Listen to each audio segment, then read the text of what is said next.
Ustadz Nababan, Pak Egy Sujana juga kutip-kutip kitab suci Kristen. Dalam menafsir sesuatu fakta, kita butuh ilmu. Kalau saya menantang sekarang, sejauh mana ahli Ibrani dan Yunani bahasa asli Alkitab, kedua pembicara Islam ini, kalau saudara mengambil kitabnya Kristen lalu kutip-kutip ayat begitu lalu membuat kesimpulan sendiri, ini juga tidak berilmu. Karena membaca kitab atau teks apapun itu ada prinsip hermeneutik di baliknya, ada prinsip penafsiran di baliknya. Seperti itu. Jadi bagi saya tindakan ilegal ketika saudara bukan ahlinya lalu menafsirkan sesuatu teks yang bukan ahli saudara. Saya anggap bapak-bapak ini belum belajar ilmu teologi Kristen, membaca Alkitab bagaimana interpretasinya lalu mengutip ayat-ayat Alkitab Kristen. Ini adalah tindakan ilegal. Salam damai sejahtera bagi kita semua, berjumpa kembali dengan saya di dalam kasihan. Terima kasih bagi teman-teman yang senantiasa setia mendukung dan beri support dalam perkembangan channel ini. Kiranya saudara dan saya sehat-sehat selalu, amin. Pada kali ini saya mengajak kita semua untuk menyaksikan di mana seorang pendeta, yaitu pendeta MYE, mempermalukan dua dokter muslim, yaitu Prof. Egy Sujana dan Ustadz Nababan. Kedua tokoh agama Islam ini mereka giat dan gencar mengutip-ngutip ayat Alkitab, lalu mereka menafsirkan seenak udel mereka dan menyimpulkan bahwa Yesus itu bukan Tuhan. Nah, kedua sang debater muslim ini pada saat debat mereka mengutip ayat Alkitab, lalu mereka tidak memperlihatkan keyakinan mereka. Ya, di dalam debat tersebut ada dua topik yang mereka bahas, yaitu tauhid dan trinitas dalam perspektif logika. Namun ketika mereka memaparkan tauhid, bukan tauhid yang mereka paparkan, tetapi yang mereka paparkan adalah Alkitab. Nah, itulah sebabnya pendeta MYM mempermalukan habis mereka. Kedua sang debaters ini mereka kencang-kencang dan tidak berkuti, saudara. Oleh karena itu simak cara pendeta MYM mempermalukan kedua debater muslim ini. Inilah dia video yang berikutnya. Ustadz Nababan, Pak Egy Sujana juga kutip-kutip kitab suci Kristen. Saudara-saudara, di sini itu problem hermeneutik, masalah interpretasi. Anda melihat apa saja ini interpretasi. Anda datang melihat saya, oh ini MYM. Itu melibatkan interpretasi pikiran kita. Tidak ada yang tiba-tiba yang kita lihat langsung ngeplok masuk pikiran. Karena tidak langsung ngeplok masuk pikiran, masing-masing orang interpretasi, menafsir, maka tafsiran saya beda dengan Bang Egy. Ketika, Profesor Egy ya, Profesor Egy baca Alkitab, tentu interpretasi beda dengan saya. Saya baca Quran, dengan Profesor Egy baca Quran, interpretasi beda, pasti beda. Karena melibatkan pemikiran kita masing-masing, bagaimana kita mengamati, menilai, mengevaluasi, bahkan menjudge apa yang kita lihat itu. Seperti itu. Nah, tadi banyak bicara tentang kitab suci Kristen. Banyak bicara tentang ayat-ayat Alkitab, lalu Pak Nababan juga tadi begitu, Bang Egy begitu, lalu memutuskan bahwa Yesus itu hanya manusia saja. Alkitabmu juga bilang begitu. Trinitas itu nabi-nabi perjanjian lama tidak bisa bicara. Tetapi dalam menafsir sesuatu fakta, kita butuh ilmu. Kalau saya menantang sekarang, sejauh mana ahli Ibrani dan Yunani bahasa asli Alkitab, kedua pembicara Islam ini, nanti Pak Moses ya yang yang urusan dan itu. Jadi sama saja kalau saya mengambil Al-Quran lalu menafsir menurut saya waktu membaca, ini orang tidak berilmu. Nah, kalau saudara mengambil kitabnya Kristen lalu kutip-kutip ayat begitu lalu membuat kesimpulan sendiri, ini juga tidak berilmu. Karena membaca kitab atau teks apapun itu ada prinsip hermeneutik di baliknya, ada prinsip penafsiran di baliknya. Seperti itu. Jadi bagi saya tindakan ilegal ketika saudara bukan ahlinya lalu menafsirkan sesuatu teks yang bukan ahli saudara. Saya di dalam kekristenan, bidang saya dogmatika, dan beliau ini bidang biblika. Ya, dogmatika itu untuk berbicara mengenai doktrin, sejarah doktrin terbentuk, bagaimana doktrin itu bahkan nanti diaplikasikan, bahkan nanti relasinya ke etik, moral, ya, itu bidang saya. Nah, saya yang studi bertahun-tahun mengenai hal ini, lalu kemudian ada seorang yang datang berkata, salah kamu Pak Pendeta, tulisan daripada Herman Bavinck atau Louis Berkhof ini, kamu salah tafsir itu Pak Pendeta. Dia tidak pernah belajar ilmu dogmatika. Saya anggap bapak-bapak ini belum belajar ilmu teologi Kristen, membaca Alkitab bagaimana interpretasinya, lalu mengutip ayat-ayat Alkitab Kristen. Ini adalah tindakan ilegal. Saya masih berapa menit? 12 menit. Oh, masih panjang ya.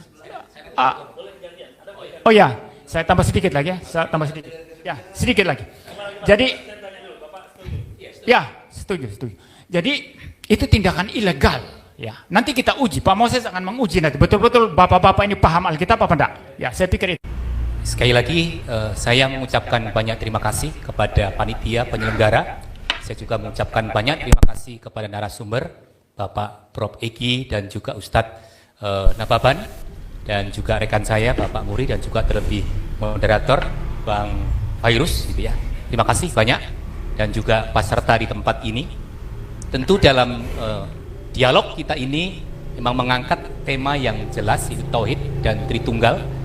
Dan saya dalam hal ini kembali ingin menegaskan dalam statement positif saya bahwa dalam kekristenan tidak mengajarkan bahwa ada 3 Allah, tapi satu Allah di dalam 3 pribadi.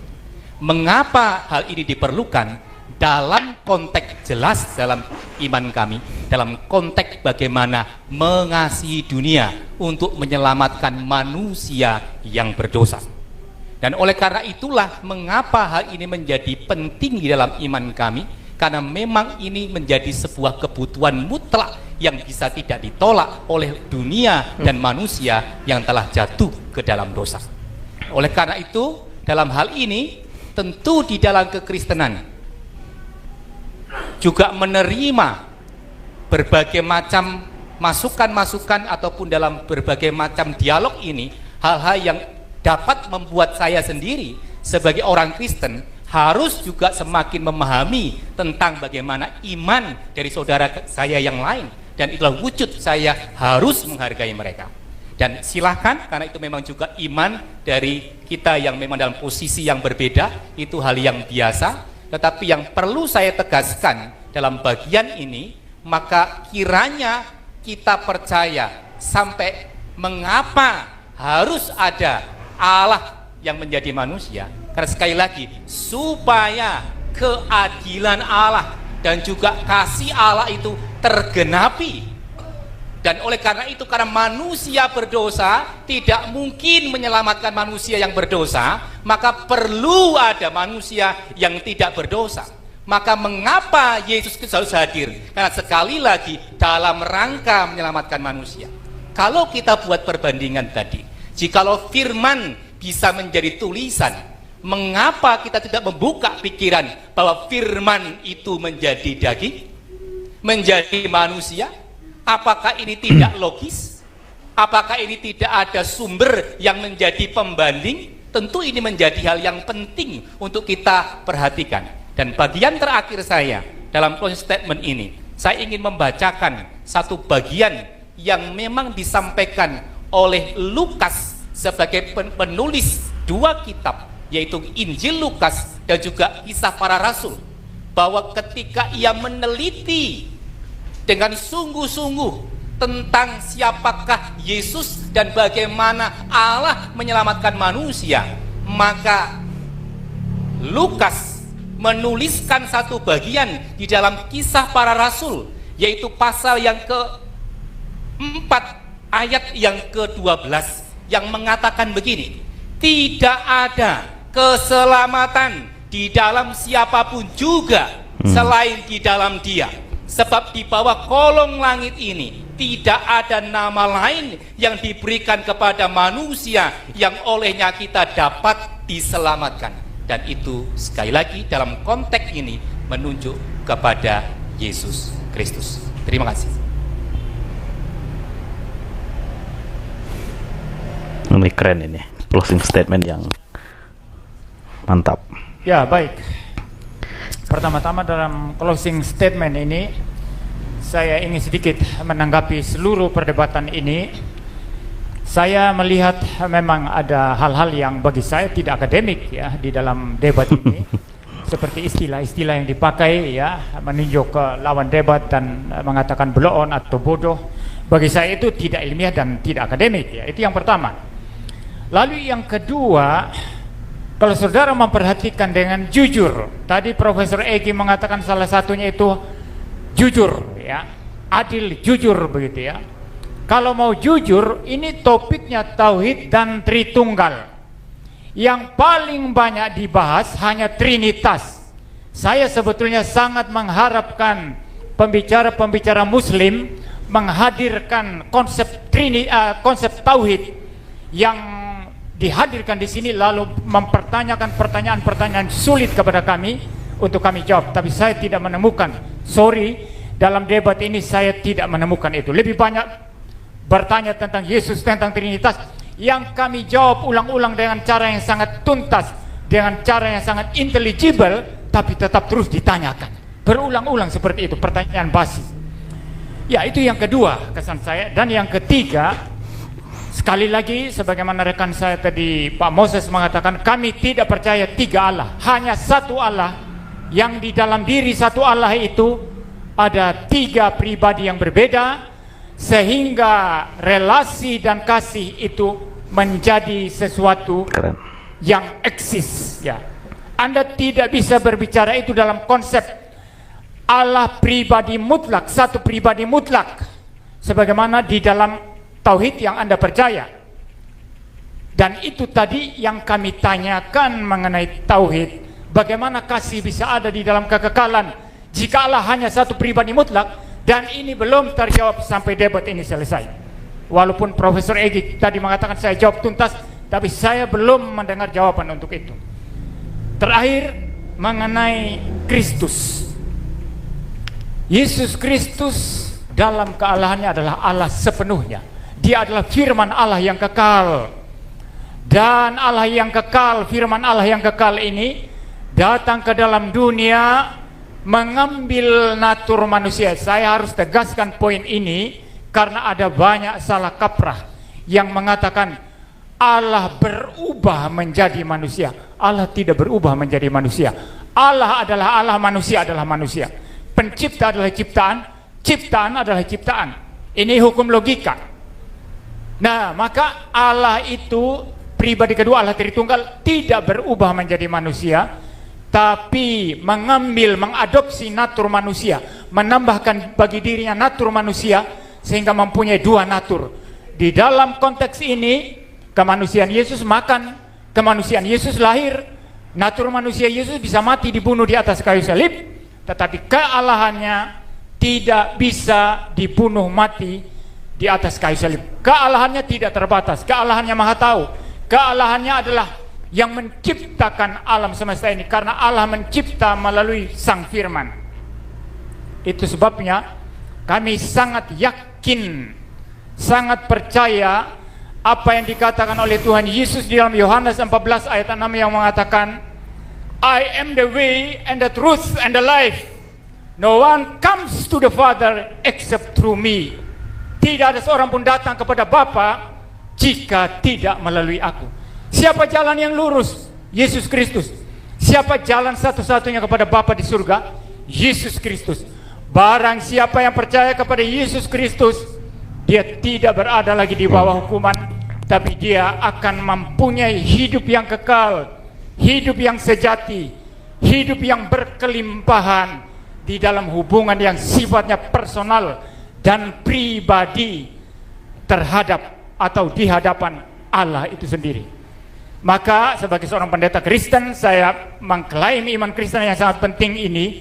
Siapa percaya kepada Yesus Kristus pasti selamat, dan siapa yang menolak Yesus Kristus, Alkitab Kristen berkata, pasti binasa. Saya bicara sampai di sini.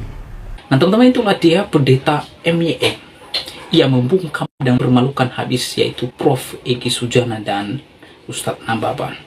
Ya, kedua debater muslim ini mereka mengutip-ngutip ayat Alkitab sepanjang debat.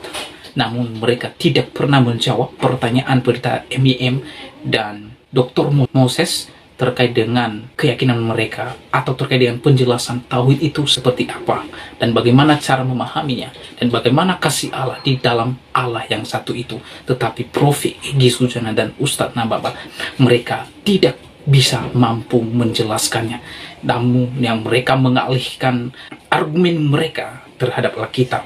Lalu ketika mereka mengutip-ngutip ayat Alkitab, pada saat giliran pendeta MYM diberikan kesempatan, disitulah pendeta MYM yang mengatakan dari awal sampai akhir mereka mengutip-ngutip ayat Alkitab, namun mereka tidak bisa mampu menjelaskan keberadaan Allah yang satu itu. Seperti apa Allah yang satu ini, bagaimana kasih Allah bisa diperlihatkan, ditujukan kepada Allah yang satu itu. Tetapi kedua sang debater ini tidak mungkin dan tidak bisa menjawab sampai akhir debat. Lalu mereka mengatakan ini masuk akal, dapat dipahami, tetapi ketika ditanya mereka tidak mampu menjelaskan bagaimana kasih Allah bisa dinyatakan di dalam Allah yang satu itu. Tetapi kalau di dalam perspektif Trinitas, kasih Allah bisa dibuktikan dan bisa dijelaskan. Dan inilah luar biasanya kekristenan, ya. Pendeta MYM tidak percaya bahwa mereka itu bukan ahli daripada Ibrani dan Yunani, dan balagu mereka mengutip-ngutip ayat Alkitab. Inilah ya kualitas mereka, ya.